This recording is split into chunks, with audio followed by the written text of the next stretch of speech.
What you are about to hear is a work of fiction. The people, places, and events depicted in this story are products of the author's imagination or used fictitiously. Any resemblance to actual individuals, living or deceased, or to real situations is purely coincidental. These stories may explore themes of crime, injustice, and human suffering. While fictional, they reflect real emotions and difficult truths that some may find disturbing. Listener discretion is advised.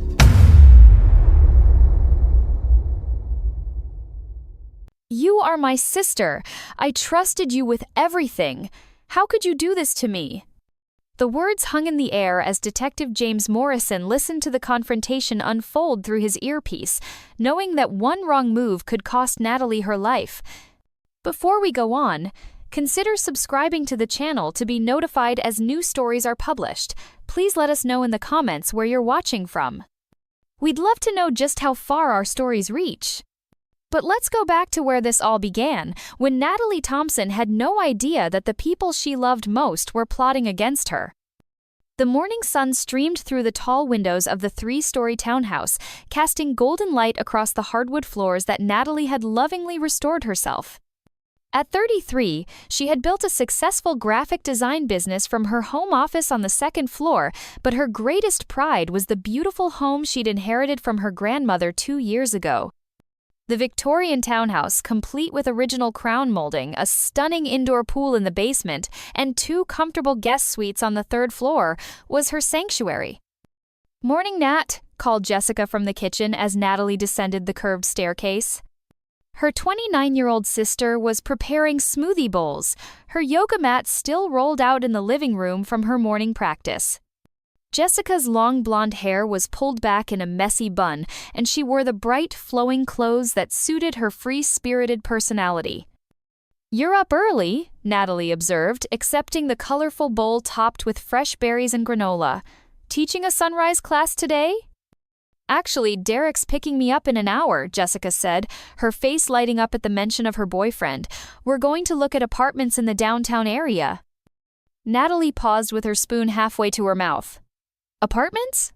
I thought you were happy here. There's plenty of space for both of you, and Derek practically lives here anyway."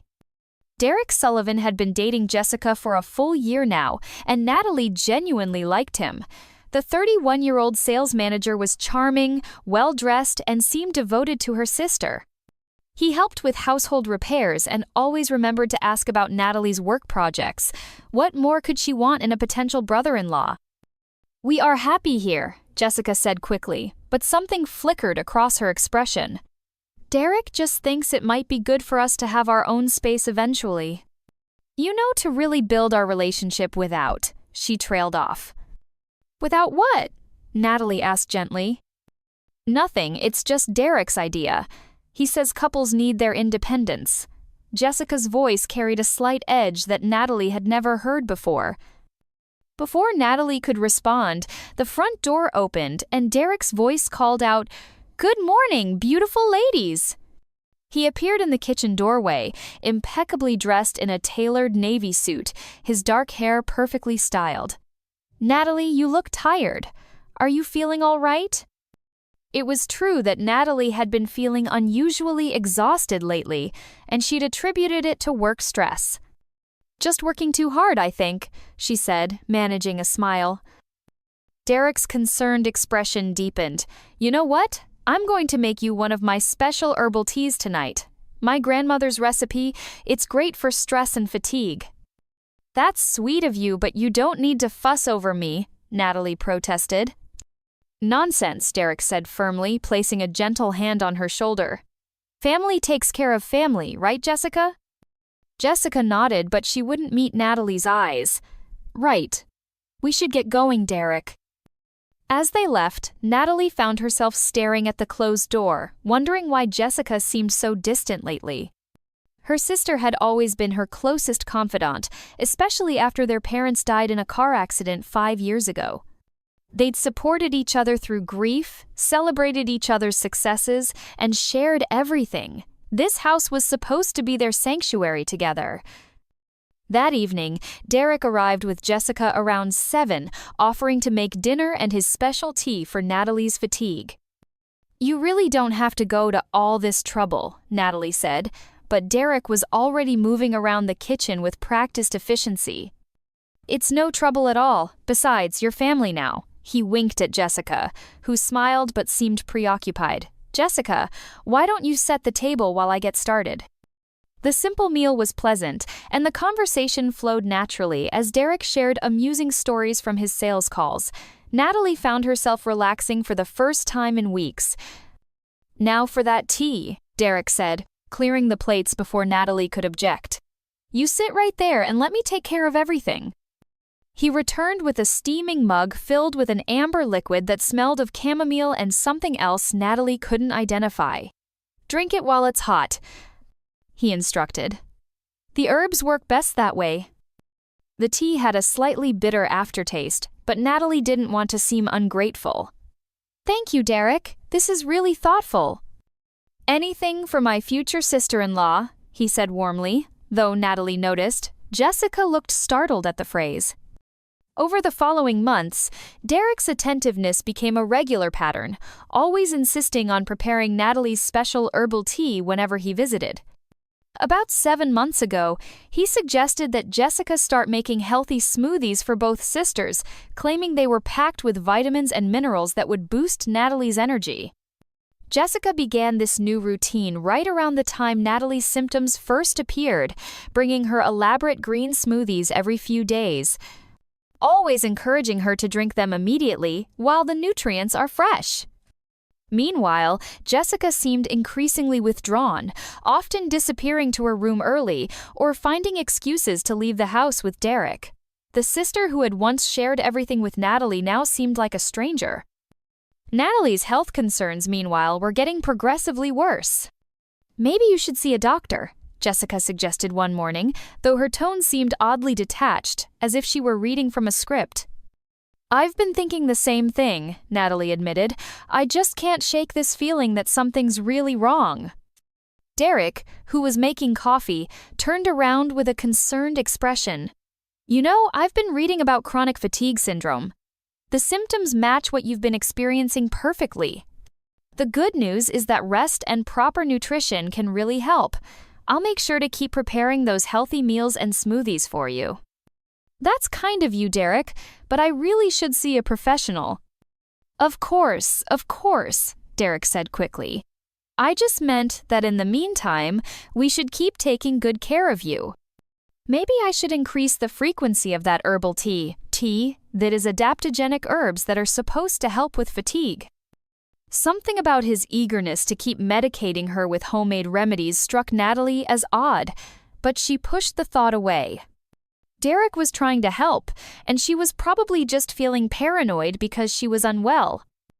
It was during this concerning time that Dr. Rachel Kim called with unexpected news. Natalie, I finally have a full month off between hospital rotations, the first real vacation I've taken in over 5 years.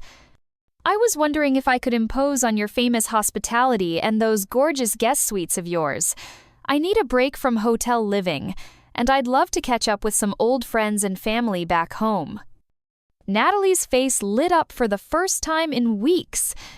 Rachel had been her best friend since childhood, and they'd maintained their close bond even as Rachel's medical career took her to different cities every few months. Of course! You know you're always welcome here. The guest suites are perfect, and with the pool, it'll be like having your own private spa. I'd love the company. Rachel arrived on a Thursday evening, pulling up in a rental car with a single suitcase and her characteristic bright smile. At 34, she had the confident demeanor of someone who'd spent years making life and death decisions, but her warm brown eyes still held the mischievous sparkle that Natalie remembered from their teenage years. "Nat!" Rachel exclaimed, wrapping her friend in a tight hug. But as she pulled back, her expression shifted to immediate concern. "Honey, you look exhausted. Are you feeling all right?" "Just some health issues I've been dealing with," Natalie said, trying to sound casual. "Nothing serious, I think. Just feeling tired lately." Rachel's medical training kicked in immediately. She studied Natalie's face, noting the pale complexion, the significant weight loss, the way she seemed to struggle with balance, and the telltale thinning of her hair. What kind of symptoms? How long have you been experiencing them? About 7 months now, Natalie admitted. Fatigue, weight loss, some confusion, nausea. I keep meaning to see a doctor, but Derek's been taking such good care of me with his herbal remedies. Before Rachel could respond, Jessica and Derek arrived home from dinner out. Derek's smile was charming as always as Jessica introduced him to Rachel, but the doctor found herself observing him with professional curiosity. There was something about his immediate, almost theatrical concern for Natalie's health that struck Rachel as performative rather than genuine. Derek's been taking such good care of me, Natalie explained. He makes these herbal teas and healthy meals, and Jessica's been making special smoothies to help with my fatigue. That's very thoughtful, Rachel said carefully, her eyes meeting Derek's. What herbs do you use in the tea? Derek's answer came a fraction too quickly. Oh, just chamomile, passion flower, some adaptogenic roots. Family recipe, you know. Nothing too exotic. And the smoothies? Rachel asked Jessica. Just fruits and vegetables, Jessica said quietly, not meeting Rachel's eyes. Derek suggested them a few months ago. He said they'd be good for Natalie's energy levels. Over the next 10 days, Rachel settled into the comfortable guest suite and watched the household dynamics with growing concern. She noticed how Derek always insisted on preparing Natalie's tea himself, how he seemed nervous when Rachel offered to help in the kitchen, and how Jessica had become strangely distant from her sister. Most alarming were Natalie's symptoms, which seemed to point to something more serious than stress or overwork. After considering the most common explanations and finding them insufficient, Rachel began to suspect that Natalie's condition might have an external cause. The breakthrough came when she was helping Natalie organize some items in her bedroom on Rachel's 10th day at the house. I just feel so tired all the time. Natalie said, sitting on her bed as Rachel helped fold some laundry. And look at this. She held up her hand, showing the strange ridges that had developed on her fingernails. Rachel took Natalie's hand, studying the nail changes with growing alarm. When did these start appearing? A few months ago. And my hair's been falling out too. Way more than usual.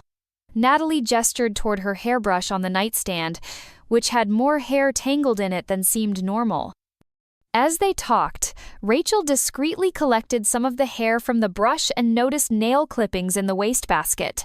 The combination of symptoms was beginning to form a terrifying picture in her mind. Nat, I think we should get some tests done just to rule out some possibilities, Rachel said carefully. That evening, after Natalie had gone to sleep, Rachel carefully packaged the samples she'd collected. She knew exactly who to contact, Dr. Michael Torres, a toxicologist friend she knew from medical school who now worked at the university hospital here in town. I need you to test these for heavy metals, especially arsenic, she wrote in her note. Urgent potential chronic poisoning case, please rush results. When Derek returned that evening and immediately began preparing dinner, Rachel watched him work with new eyes. She noticed how he was meticulous about which plates received which portions, how he always served Natalie first, and how he seemed to add something extra to her tea when he thought no one was looking. Derek, Rachel said casually, that's such an interesting blend of herbs you use. I've been trying to identify all the components by smell. There's something I can't quite place, almost metallic? Derek's hand paused for just a moment as he stirred the tea. Probably the mineral content in the adaptogenic roots. They can have that earthy, metallic scent. But Rachel caught the flash of alarm in his eyes, the way Jessica looked up sharply from her phone, and she knew she was on the right track. 3 days later, as Rachel was sitting by the pool reading medical journals, her phone rang. It was Dr. Torres. Rachel, I've got your results, and they're deeply concerning. High levels of arsenic, consistent with chronic poisoning over an extended period. This person is in serious danger. Rachel felt her blood turn to ice. How much time do we have? Hard to say without knowing the dosage pattern, but based on these levels, the poisoning could become fatal within weeks if it continues. You need to get this person away from the source immediately and contact law enforcement. After hanging up, Rachel sat in stunned silence, watching the afternoon light play across the pool water. Her best friend was being slowly murdered by the people she trusted most. The question now was how to save Natalie's life without putting her in immediate danger. The next morning, Rachel made a decision. Nat, I want to treat you to a spa weekend. Just the two of us, like old times. I found this amazing place about 2 hours away. Mountain views, mineral baths, the works. That sounds wonderful, but I've been feeling so weak lately. That's exactly why you need this. Fresh mountain air, professional massage therapists, healthy food prepared by trained nutritionists instead of, Rachel caught herself. Instead of us, amateurs. Jessica looked up from her yoga mat with obvious alarm. I don't know if Natalie should be traveling when she's not feeling well. As a doctor, I can tell you that a change of environment often helps with recovery, Rachel said firmly. We'll leave tomorrow morning. Derek appeared in the doorway, having obviously overheard. I agree with Jessica. Natalie's been so fragile lately. Maybe she should stay close to home where we can take care of her. I appreciate your concern, Derek, but I think Rachel's right. A weekend away might be exactly what I need. Natalie's voice carried a hint of her old determination. The resort was everything Rachel had promised. A peaceful retreat nestled in the mountains, with elegant rooms and a full spa menu. But Rachel had booked it for reasons that had nothing to do with relaxation.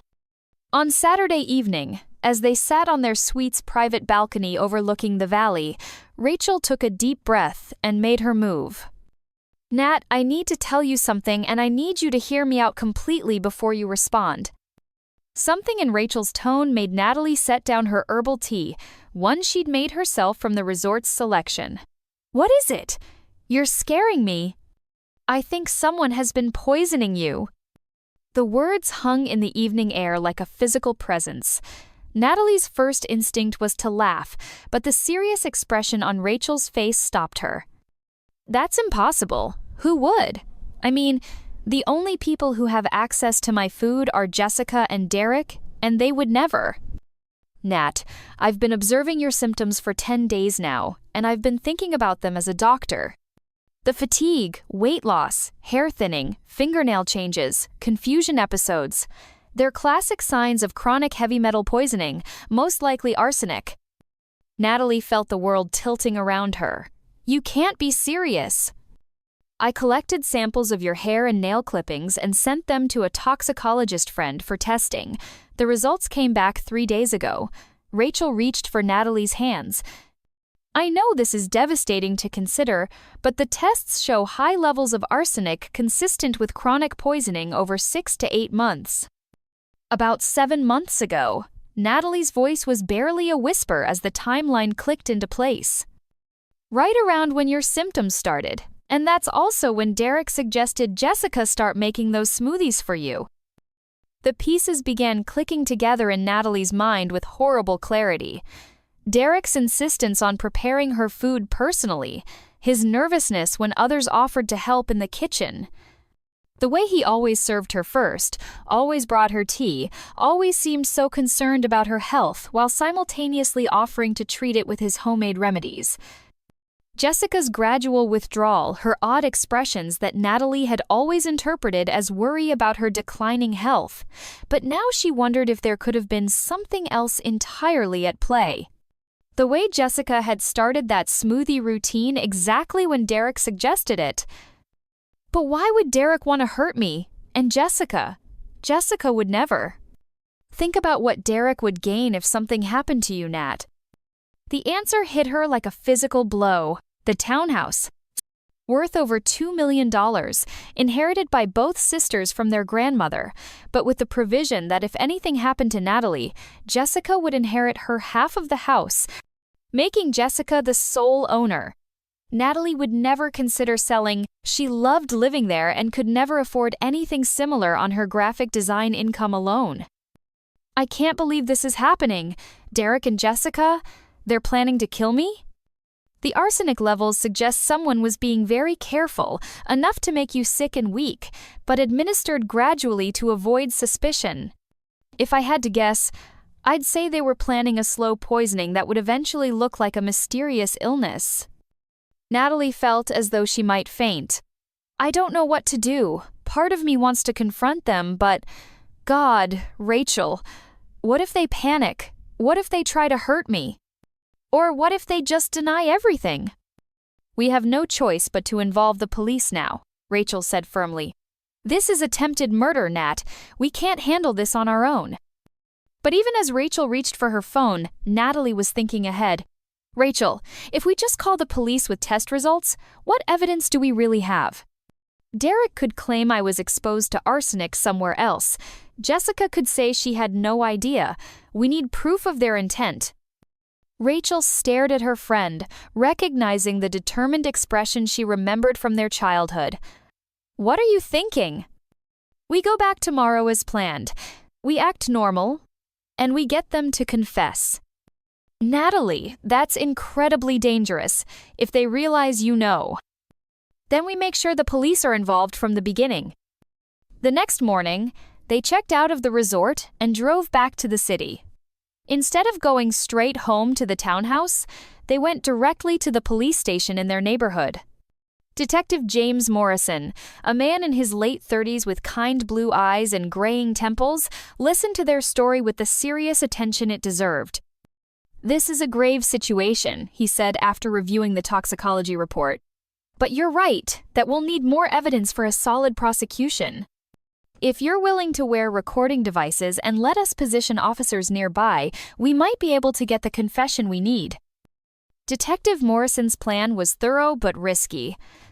Natalie and Rachel would return home that afternoon, acting as though they'd had a relaxing weekend. Natalie would mention feeling worse and say she'd decided to see a doctor who had found something concerning in her blood work. The hope was that this would prompt Derek and Jessica to reveal their scheme, either in panic or in an attempt to convince Natalie that the test results were meaningless. The key is to seem vulnerable and confused, not accusatory, Morrison explained as a technician fitted Natalie with a nearly invisible recording device. Let them think they're still in control. Rachel was fitted with a backup device, and both women were coached on how to guide the conversation toward a confession without seeming to lead it. I'll be listening to everything through surveillance equipment in a van outside, Morrison assured them. At the first sign of physical danger, my team will move in. As they pulled into the driveway of the townhouse that afternoon, Natalie felt her heart pounding. This beautiful home, her sanctuary, had become the scene of her attempted murder. Jessica and Derek were in the living room when they entered, and their relief at seeing Natalie seemed genuine, probably because they thought their plan was still working.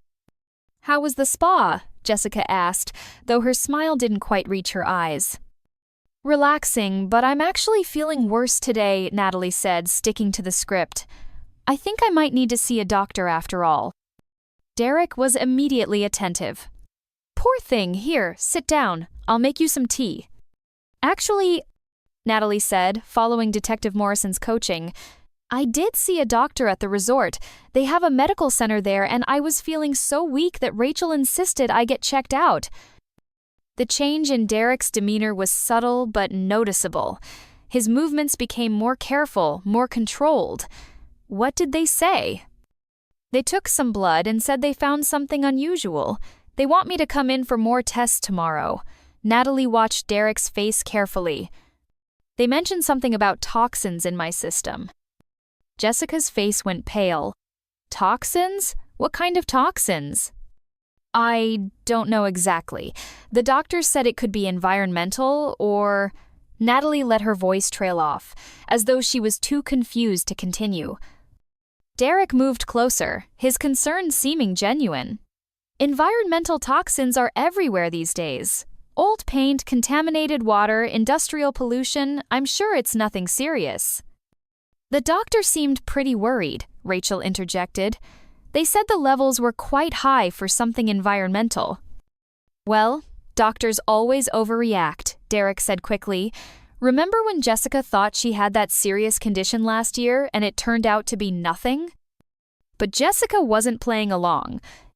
She was staring at Natalie with an expression of growing panic.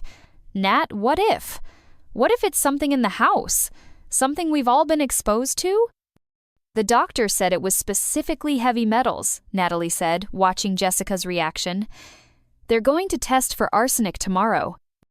The word arsenic hung in the air like a bomb. Derek went completely still, and Jessica made a small sound that was almost a whimper. Arsenic? Derek repeated, his voice carefully controlled. That's very serious. Where could you have been exposed to arsenic? I don't know, Natalie said, her voice breaking slightly. I keep thinking about everything I've eaten, everywhere I've been. The only constant has been here at home with the people I trust most. Jessica's composure finally cracked completely. Oh God, Natalie. Oh God, I'm so sorry. I can't do this anymore. Jessica, don't! Derek said sharply, but it was too late. I can't watch you get sicker and sicker knowing that Jessica was sobbing now, 7 months of guilt and horror finally overwhelming her. Jessica, stop talking right now, Derek commanded, but Jessica was beyond stopping. Derek convinced me that you would never let us have our own life, she cried. He said that as long as we were living here under your roof, we'd never really be independent. He said he'd researched inheritance law, and that if you got sick, really sick, I would inherit the house and we could finally be together properly. Natalie felt the world spinning around her. Jessica, what are you saying? Derek showed me how to add the arsenic to your food. Just a little bit at a time, mixed into your tea, stirred into your meals, blended into those smoothies he suggested I make for you. He said it would just make you weak and tired, that you'd get sick gradually and it would look natural, like some mysterious illness. You're confessing to attempted murder, Rachel said, her voice steady despite the horror of the situation. Derek finally exploded. Jessica, you stupid girl, do you realize what you've just done? I realize that I've been slowly killing my sister, Jessica screamed back. The sister who took me in when our parents died, who shared everything she had with me, who never asked for anything in return. I've been poisoning her because you convinced me it was the only way we could be happy. Derek's mask of charm finally slipped completely. Your sister, who controlled every aspect of our relationship, who made us feel like guests in her house, who would never have given us the space to build our own life together. So you decided to murder her? Rachel's voice was ice cold. I decided to solve our problem, Derek snarled. Jessica was too weak to see that sometimes you have to take decisive action to get what you want. I researched everything, inheritance laws, arsenic dosages, symptoms that would look like natural illness. The plan was perfect, slow, gradual, would look like a mysterious illness that baffled doctors. How much were you giving her? Rachel demanded, her medical training taking over. Enough to do the job without raising suspicion. I calculated the exact dosages, the timing, everything. Small amounts in the tea, trace amounts in her food, more concentrated doses in those smoothies Jessica made. Jessica was supposed to gradually increase the amounts over the next few months until he stopped, realizing he'd said too much. Until I died, Natalie finished, her voice barely a whisper. Until you peacefully passed away from your mysterious illness, and Jessica inherited this beautiful house, and we could finally start our real life together without anyone controlling us. At that moment, the front door burst open and Detective Morrison's team flooded in, weapons drawn. Police! Nobody move! Derek spun toward the door, his face twisted with rage and panic. This is entrapment! You can't use anything we said! Actually, we can, Detective Morrison said calmly, as officers moved to handcuff both Derek and Jessica. This was a voluntary conversation in a private home. You weren't under arrest, and you chose to confess to attempted murder and conspiracy. Jessica was sobbing as they led her away.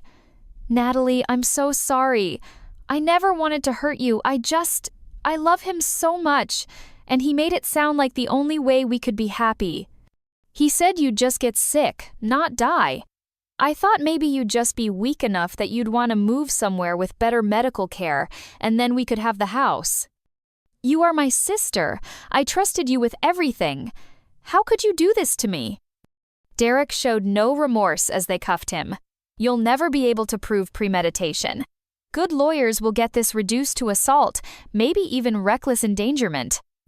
With the recorded confession detailing your research into inheritance laws and arsenic dosages, the physical evidence, and the testimony of a medical expert, Detective Morrison said, I think we'll do just fine proving attempted murder and conspiracy. As the police cars pulled away with Derek and Jessica inside, Natalie collapsed onto her couch, the full weight of the betrayal finally hitting her. Rachel sat beside her, wrapping her arms around her best friend. I can't believe it's over, Natalie whispered. The legal part is just beginning, Rachel said gently. But the danger is over. You're safe now. 3 weeks later, Natalie was feeling stronger every day. The arsenic was being flushed from her system with medical treatment, her appetite was returning, and her hair had stopped falling out. The house felt strange without Jessica, but for the first time in 7 months, Natalie felt truly well in her own home. Rachel had extended her vacation to help Natalie through the physical and emotional recovery. They spent their days walking in the nearby park, cooking healthy meals together after Rachel had thrown away all the food in the house, and slowly processing the betrayal that had nearly cost Natalie her life. I keep thinking about the signs I missed, Natalie said one evening as they sat by the indoor pool, their feet dangling in the warm water. The way Jessica became so distant, how Derek always insisted on cooking for me. You trusted the people you loved, Rachel said simply. That's not a character flaw, Nat. That's what normal people do. But it almost got me killed. Derek's manipulation almost got you killed. Jessica's weakness almost got you killed. Your trust and love didn't do anything wrong. They sat in comfortable silence for a while, watching the pool lights create shifting patterns on the ceiling. Natalie was just starting to feel drowsy when the phone rang. I'll get it, Rachel said, but Natalie was already standing. Hello? Natalie, this is Detective Morrison. Detective, is everything all right? Has something happened with the case? No, everything's fine with the case. Derek's been denied bail and Jessica's lawyer is already talking about a plea bargain in exchange for her testimony against Derek. This is kind of awkward. Natalie found herself smiling at the uncertainty in his voice. What's awkward? I was wondering if, when you're feeling up to it, of course, if you might like to have dinner with me sometime? The question caught Natalie completely off guard. She looked over at Rachel, who was watching with obvious curiosity and a growing smile. Yes, Natalie heard herself saying. I think I'd like that. Really? That's wonderful. I know a nice little Italian place, nothing too fancy. I know you've been through a lot lately. His thoughtfulness touched her deeply. After a year of Derek's false charm and calculated manipulation, Detective Morrison's genuine, slightly nervous concern felt like a healing balm. That sounds perfect, she said. When were you thinking? Would Saturday evening work? I know it's been a difficult time, but I thought maybe around 7? Saturday evening sounds lovely. After they'd made the arrangements and hung up, Natalie turned to find Rachel grinning at her with unconcealed delight. Detective Morrison asked you out. Is that appropriate? I mean, he was investigating my case. The case is closed. Derek and Jessica are in custody, and Detective Morrison is a genuinely good man who clearly cares about you, Rachel said firmly. I watched him during the investigation, Nat. He was professional, thorough, and respectful, but I could also see how much it affected him to know what you'd been through. Natalie felt a flutter of something she hadn't experienced in a long time: anticipation, hope, the possibility of genuine connection with someone who had already proven his integrity. After everything that's happened, I'm not sure I'll ever be able to trust anyone again, she admitted. Detective Morrison isn't Derek, Rachel said gently. He's not charming and manipulative. He seems quite straightforward and honest, maybe a little awkward.